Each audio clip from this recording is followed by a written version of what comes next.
Hey everybody, welcome to Geek Rant. It's Greg here again on the channel with Toby, and today we're going to be talking about Andor episode 4. But before we start, don't forget to subscribe and click the little bell for alerts.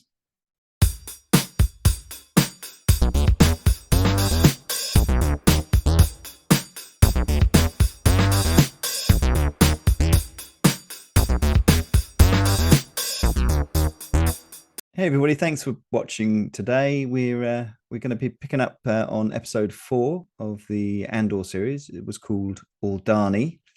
It came out Wednesday, so we've had time to watch it and have a good think about it, which is good. Yeah.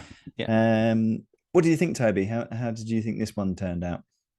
I was slightly anxious for this one. Ooh, I had been high hopes? slightly disappointed with the previous 3 episodes. I thought they were a bit Right. slow. Okay. I thought the Yeah. third episode was better, but I Yeah. thought this episode was much better. Right. Yeah. Yeah. Yeah. Yeah. And I I was. feel, do you feel the same?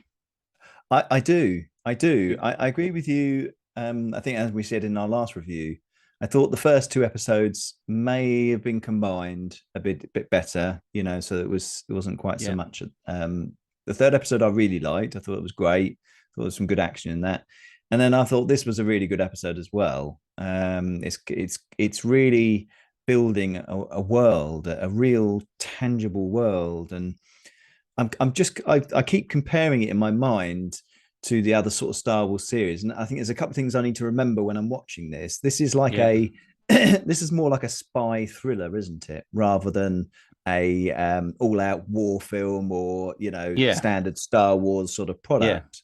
So I think you've got Yeah. to put yourself into a mind of this is stuff that's going on. It's going to be building up. It's going to be them preparing plans and then trying to do some sort of mission. Yeah. And I also keep thinking this has been directed so well, so much better than all the other sort of, Mandalorian's been great, but this has got a Book of totally Boba Fett different was feel. terrible. Yeah, Book of Boba Fett was terrible. Yeah. Obi-Wan was only Obi-Wan. had some bad moments, had a few good moments. Lots of bad moments. But I really thought they've really creating such an amazing feel to this, a great world, a great sort of build up to what we're seeing. And Yeah. there's so it's obviously been done with a lot of sets, a lot of production value, all the rooms. I like remember you sat. The one thing I really remember from our Obi-Wan conversations when you were talking about the fact that there was this massive room where they had Princess Leia in a tiny little thing in this middle of this sort of empty, massive room. Yeah. And everything in this is so really well put together that Yeah.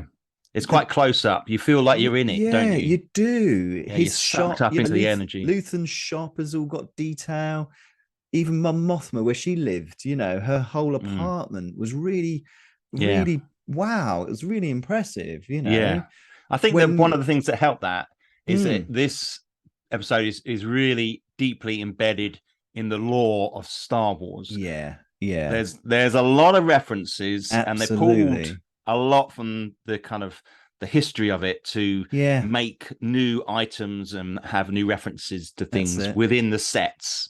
So even things like the colors. Well, Mothma's house is the color.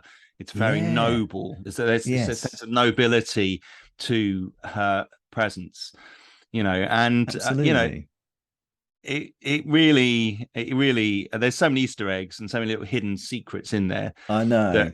I mean, we're not Star Wars experts in the lore experts, but you could spot some things, couldn't you? And you look to them like when you were in Luthen's antique shop. There were lots of things in there, in there. So if you like that about Star Wars, then this you'll feel at home in this episode. Absolutely. It may be if you're just like watching it for the fun of it, you might miss a lot of that. You probably will, but but it's nice to have those levels in the episode. Where we can see stuff. It's not necessarily all new. And of course, and what I also liked was the sort of behind the scenes of the Imperial, what they were doing and how they were organizing themselves. And we've got more Star Wars, haven't we? Yeah, that was exactly. That they were the Imperials, weren't they? I mean, we Yeah. sort of said, wasn't it, that last lot were Preox. They were kind of a corporation, weren't they? That were Yeah. hired by Like a local police force, like really. exactly. Mm. Now they've been ejected, haven't they? Yeah. And we obviously saw that with Cyril's character going off in disgrace, sort of going back home to his mother. But even seeing him where he was going, where he lived, all the sort of architecture, the way they'd It's set very that good. up, it was all really impressive and very enjoyable. Yeah, yeah, Yeah, I think with that Imperial edge, we have mm. some new characters, don't we? So Yes. we have, interestingly, we have Mm-hmm. Anton Lesser as a major Partagaz, Yeah. who is out of Game of Thrones. He was the hand for a while, wasn't he? To Yeah, and Cersei. When Cersei's Cersei was on the the throne, he throne. was the hand. I can't remember what his character's name was, but he create Qyburn. he Qyburn was his name. right, okay. Yeah, yeah, he was a really kind of creepy character Yeah, in that, yeah, and yeah. in this, he's got a similar sort of role. He acknowledges in a speech to his officers Yeah, that they're not there necessarily to just keep the peace. They're there yeah, to sort of whittle out the sickness within what they yeah, call the sickness, yeah, disease, yeah, yeah. and that channel down on it and Mm-hmm. find where that is and extinguish it, get rid of it. And it was interesting Mm, because the other character, Denise Goff, mm. Dedra, Ramiro, yeah. Dedra Mm, Miro, she mm. comes in, doesn't she, at this point? That's And right. she's actually doing what he's suggesting, but he Yeah, can't see that yet. yeah, yeah, He yeah. can't see that she's actually She finding the tries to rebels. explain it, doesn't she? But She does. he near the end, he sort of says, "No, we've got to, stick to our channels. You've got X amount of area to cover." So, but Yeah. she's right, isn't she? She's right there. She's got this She's understanding yeah. that something's happening and there could be an uprising. So And it's also um, interesting because she's been promoted from like a police force that's right. A security to this section. Yeah, role. Yeah. yeah, yeah, And yeah. that has Mm. connotations to how he potentially views her within Yes. that position. So Yeah, but I think he also was trying to say we're trying to bring more people in like yourself, to improve what we're how we're doing things and the approach to it. He complimented her, didn't he, on the amounts of detentions that she had or yeah, whatever. So she's he pretty strict. She's pretty I, vicious. She's I, I quite liked that about him. He did put her in her mm, place, but he also then complimented her and said, like, there's a good work on that, and we need people like you. yeah, So that's another side that you don't normally see of the Imperials. Normally they're all just kicking each other, aren't they, yeah, down the ladder. But he actually was giving her a bit of, yeah. concentrate on this and well done with that. And which I that's silly. I quite appreciated that sort of thing. Well, I think that you can draw parallels with things like the Sith Lords and mm, their apprentice, their Padawan. yes. There you can see how he might be nurturing her. He said, "You have Yeah. good prospects." Yeah, So, although exactly. she's clashing with this other lieutenant, Yeah, yeah, he sees her as having more of a future. yeah, So yeah, he's nurturing her into that darker role, that kind of more powerful yeah, role potentially. So yeah, exactly. that dynamic was fascinating. That was good. I Yeah, really enjoyed that part of it. I thought that was yeah, really good. The stuff on Coruscant was all good, wasn't it? And obviously, seeing yeah, Luthen in his shop and Mon yeah. Mothma turning up and having some. Oh, They were she's obviously great. working together, but trying to keep that sort of rough alliance together, which is interesting. Yep. But we also get the sense there, she's been given a new driver for her vehicle, Yeah, and he's things are changing she's quickly. yeah, yeah, she's concerned people are watching too much, that there's too much going on in the background, that they're changing staff because they want to keep an eye on her and putting spies in place. So it's got that good feeling of, oh god, could they be caught out, can they be found out any moment. I quite like that sort of having to be a bit secretive and like I say, Yeah, like a spy thriller, isn't it? yeah, yeah, yeah. Mm, There's this has the origins. Rogue One. There yes, was always that. Where did the information come from? Angle yeah, yeah, that the yeah, film was born upon. That's right. Many people died gathering this information from Mothma. We know that line that kind of birthed Rebel One, and this series is the follow-on from that, and it's a lovely position. There's so much going on around it, for a show to actually exist.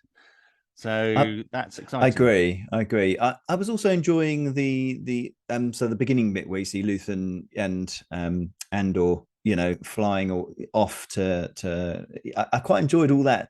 Their little interactions are quite good. It's quite well written. They're still they're not sure of each other. He's trying to bring him on board. There's a little bit of to and fro. I've quite liked that sort of approach with it. I find it's a little bit one-sided. I find that Cassian just stands there looking a bit dumb, to be honest, and Stellan Skarsgård and his pomp and his energy, he completely dominates those scenes. I feel he does. He's a very good actor, isn't he? He's great, and he is great. And they're lucky they got him in this show. So I think that's a result, really. But the bit where you see he's got a sort of secret compartment, within his ship was really great. I thought the ship itself was really good, and I think I said to you after our talk last night, it looks, there's certain bits you can see, there's a little bit like the Millennium Falcon in places, definite references to that, and I liked that, but then when you see this little thing open up, and then he goes in and he dresses up, and there's this really sort of good transformation moment, isn't there? He sort of suddenly he's then sort of pretending, getting back into the role of being this trader, antiques dealer or whatever.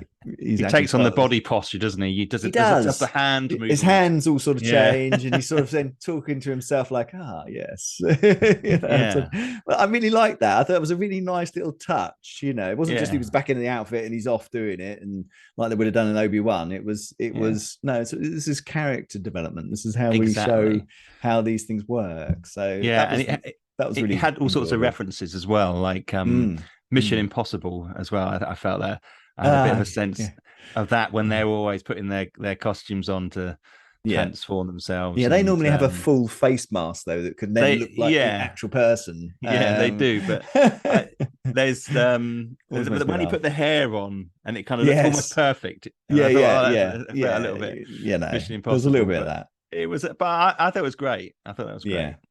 Yeah.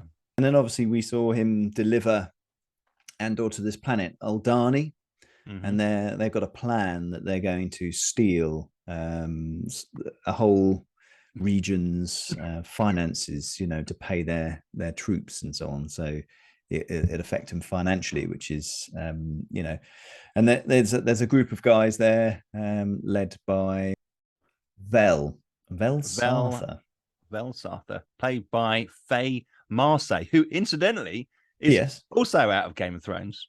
Oh, is she? Yeah, she plays the waif who trains Arya Stark at the Faceless Temple. The one god. God. So I remember now. Yeah, she was brilliant in that. She was really vindictive, wasn't she? Yeah, she was so mean. And as I said, I've been watching that recently, and to see these characters suddenly pop up, Anton Lesser and Faye Marsay, I thought it was quite funny actually, and they're quite gritty. That both of those characters very gritty, and it fitted in nicely into the atmosphere of the show. Yes, no, that was good, and obviously her and Luthen have this sort of interaction. He's brought and Cassian along to join the crew, and it's obviously upsets them a little bit. They're all a bit, why are we having this change at the last minute? Bit of an overreaction, I thought. But I thought it was a little bit of an overreaction myself, because I would have thought actually it would be handy to have someone else to help. Yeah, and you can kind of, they maybe could have laid it down a little bit more why they reacted. Like they could have said something on the lines like, "Well, how is he going to learn everything?" And I think they do say that, but it's not immediately obvious. There's a lot to get. Yeah, there's no kind of mention of, I've given up my family to be able to do this or something like that. There's no commitment. And then again, Cassian, he's just moping around, not saying anything, looking miserable, standing in corridors. I just thought, what the give them something to believe in. He's like, fuck off. It's like he's looking. He just looks. Don't you think though? In that whole period, he doesn't say anything. I do agree with you. I don't think it's as bad as Galadriel in Rings of Power. you're making it sound like that. It's not that bad. It's not. But I think I'm putting it within context. What doesn't help of some him great is acting. he hasn't, his native tongue is not English. And I think he's I've seen him in interviews, and he said he's found the fact that he's speaking English is quite a challenge, but also that he's having to speak Star Wars speak.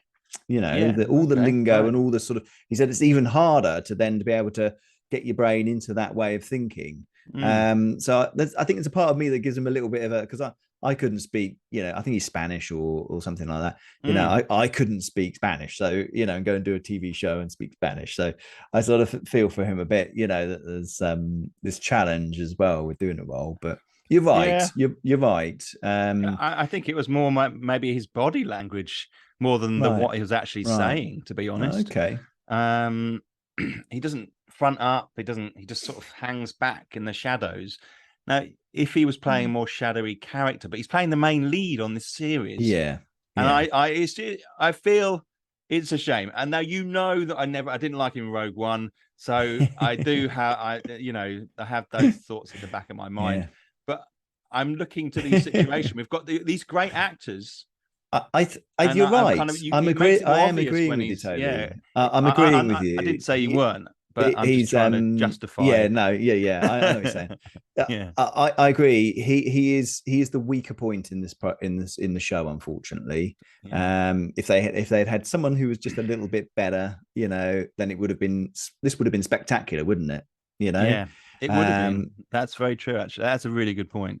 Because when you think about it, the best bits have been when you've seen the other characters. Yeah.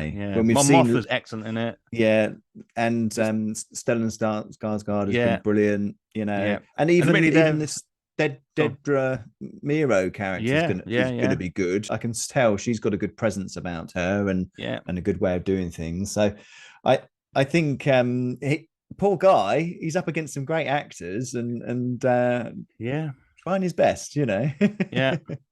Yeah, even the little side characters like Karis, played by Alex Lawther, the kind of little intellectual mousy type guy. Who, I thought he was great. I loved the little inputs that he gave, the details. Yeah, he was spot on with his timing and the lines. He came in right at the right time. I just felt.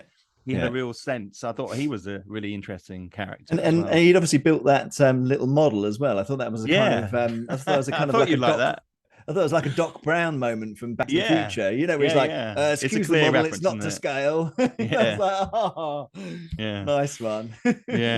No, that's a nice little sci-fi reference. And it'd be nice if they put a few more of those in as well. Yeah. Because that is one of the greatest films ever made. So. Oh, God, yeah. Yeah. We could do a whole program about that, couldn't we? So, I mean, overall, it was really enjoyable, wasn't it? I thought it had a good pace. I enjoyed it. Had a really good pace. It wasn't, we weren't lagging or anything. The stuff that the new characters they were bringing in, they brought in quite well. It'd be interesting to see what they're going to do with the Cyril Khan character, who was the security guy, from the other world. There's a few rumors. Much to do. There's a few rumors flying around. Is there? One of them is that he joins the rebellion. Plays a key part. Now I was wondering whether he gets, he's bitter and he's been betrayed, and he sees the corruption because for him, his original drive to find the murderers, find Cassian was from a good base. Yeah, it was right, wasn't it? Yeah, exactly. Someone had committed a murder, and he was trying to find the people who'd done it. Yeah, and the fact that he was just a job's worth and wanted to do it, to the nth degree was also, one of his little character traits. But I think that would be good. I think that could be good if he could turn and become part of the alliance. That would be good. I think it would be, but I don't think he's got the longevity. I think he's gonna impulsively do something which helps rebelling, but he dies. Right. That's how I see it. Maybe he's a sacrificial character. Yeah. But I also think that there's also within that the rebels who are going to storm the settlement, the dam. One of those is going to be a traitor. Okay. So That's interesting. I think there's going to be one in there. That's not my opinion. That's something I've heard okay. on social media. So Right. that's Okay. one thing that's Okay. circulating. So not everything Well, is as it seems. So it's well, no. complex and exciting.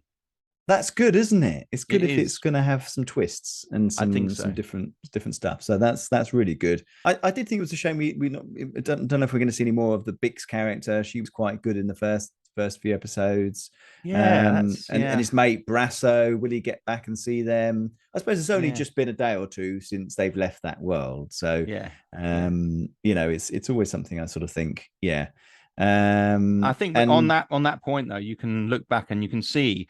I think Cassian didn't hold them in the same high regard that they held him. So in my mind, that could mean that we don't see them again. Yeah, but yeah. We'll just have to see. Have to see. Yeah, yeah. No, absolutely, absolutely. Good. Well, I mean, what do you think? Do you think they'll have a successful mission, or do you think they're gonna, like you say, there's going to be something that backfires on them? I think it's certainly going to be exciting to watch because they've got this festival going on that happens every 3 years. So they're going to make a big splurge. It will be fascinating. I hope that the character Vel survives. I think that it'd be great to see her have a role in the next series. Yeah, because and develop her character because she's keen to move on. Do you think she's related to Luthen? Do you think she's his daughter? Well, they don't have the same name, but they don't. They but wouldn't. That can be the way of hiding her, couldn't it? Yeah, that could be. It might be. He talks her down, doesn't he? But he says a way of getting off the planet or something like that. And so I don't know. It could be. It could be. It would be nice if she is, because then she could potentially join him and Castian on another mission. Yes, you know that might tie them in, and I think that would be good. Absolutely. Yeah, who can tell? There are lots of possibilities. Yeah, yeah, and it's so encouraging, isn't it? You know, seeing the way they've done this series. It is filmed completely different to the other series. It's all there's a lot of location work, which is great. It's beautiful, very beautiful. I mean, that Scotland, bit that is in Scotland, isn't it? And there is actually a dam, you know, that is there that they're going to use, you know. So it's not like it's going to be a load of green screen stuff, you know. It's going to be actually let's use a location and do this with people, you know. So and they're kind of almost quite excited about that. It's a bit like Andor, you know, where they had quite a few buildings set up there, didn't they? So Return to Jedi. So that's interesting. Yeah, definitely. Right. Yeah, so really looking forward to the next episode. Yeah. Okay, thanks very much for watching today. We've really enjoyed that. Looking forward to the next episode. Get on and see it. It's really worth a view. Anyway, thanks again for watching. Subscribe would be brilliant. If you'd like to press like and comment, we'd really appreciate that too. Anyway, we'll see you again soon, and take care.